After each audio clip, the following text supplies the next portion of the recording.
students, in this video class, we are going to see the continuation of Asexual Reproduction, Part 2, Chapter 1, Reproduction in Organisms. In the previous class, we have discussed about binary fission and multiple fission. In this class, we are going to see the continuation of multiple fission. Sporulation. Formation of spores is called sporulation. It's a type of multiple fission seen in amoeba. In amoeba, sporulation occurs during unfavorable conditions. But there is a small difference between multiple fission and sporulation. In multiple fission, there is cyst formation, but here there is no cyst formation. Now, let us see how sporulation occurs in amoeba. Look at the diagram. During sporulation, the nucleus inside the amoeba divides into number of daughter nuclei by mitotic cell division. It is followed by the division of cytoplasm. Now, each daughter nuclei is surrounded by the cytoplasmic particle and the cytoplasm is surrounded by a spore case to form a number of spores. And the organism remains dormant till the conditions become favorable. When the conditions become favorable, the spore case will burst and the spores are released outside. What is strobilation? It's a type of transverse multiple fission. In the previous class, we have seen that in transverse binary fission, the parent body divides into two daughter individuals in the transverse axis. But in strobilation, the parent body divides into number of daughter individuals in the transverse axis. This type of multiple fission you can see in jellyfish like Aralia. Look at the diagram. In Aralia, during strobilization, the parent body divides into number of daughter individuals in the transverse axis, but the daughter individuals will not separate immediately after the division of the parent body. Another type of multiple fission is called plasmatomy. In this division, multinucleated parent body divides into many multinucleated daughter individuals. It is seen in Opalaena and Pleomyxa. Giant amoeba is called Pleomyxa. Opalaena is a parasite, lives in the intestine of frog and toads. Opalaena not only reproduces by plasmatomy, it also reproduces by binary fission. Next type of asexual reproduction is the budding. It is the formation of a small projection called bud from the parent body. Based on the area from which the bud develops, it is classified into two types: exogenous budding and endogenous budding. Exo means outside. If the buds form from the outer surface of the parent body, it is called exogenous budding.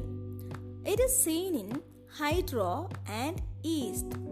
In Hydra, during budding, the ectodermal cells present at the outer surface of the body increases in number.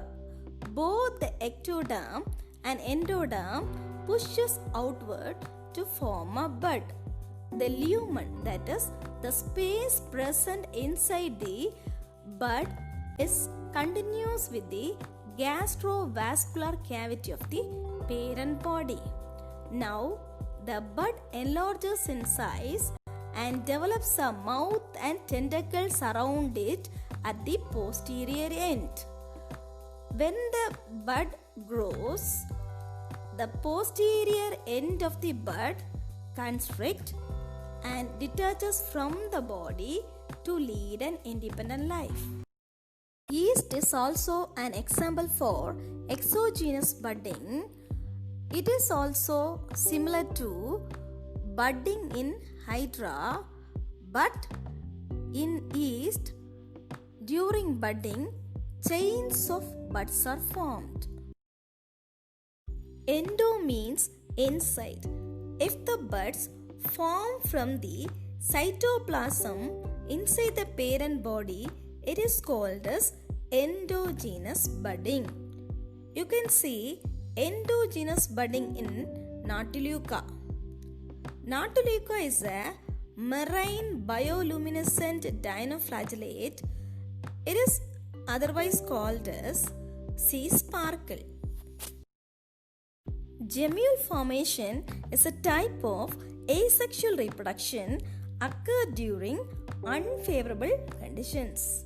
Gemules are called as internal buds seen in some marine sponges and freshwater sponges called spongella.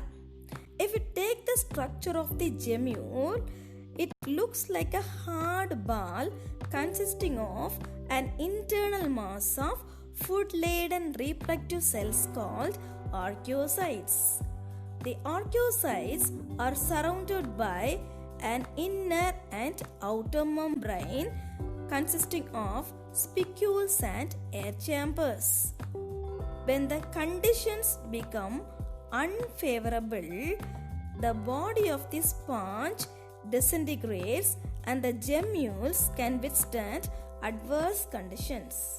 When the conditions become favorable, the gemules begin to catch the young ones through the micropyle. Next type of asexual reproduction is the fragmentation. In this, the parent body breaks into number of fragments and each fragment develops into a new individual. You can see this type of asexual reproduction in sea anemones and tapeworm. It is also otherwise called as pedal laceration. In tapeworm, during fragmentation, the gravid proglottid that is present at the posterior end of the body detaches either singly or in groups called apolysis. The purpose of fragmentation in tapeworm is to transfer the developed embryos from the primary host to the secondary host. Now let us see how fragmentation occurs in sea anemone. If you take the structure of sea anemone, it consists of a mouth, tentacles, mesenteries, and pedal disc or basal disc. Basal discs are structures that helps the sea anemone to attach itself with the substratum. During fragmentation, the pedal disc spreads and forms lobes. Now, the lobes constrict and develops mouth and tentacles, and finally it detaches from the parent body and lead an independent life. Let us see the next type of asexual reproduction, that is regeneration. Regeneration means regrowth in the injured region. It was first studied by Abraham Tremblay in 1940 in Hydra. It is of two types, morphollaxis and epimorphosis. In morphollaxis, the whole body of an organism develops from the injured region. This you can see in Hydra, sponges and planaria.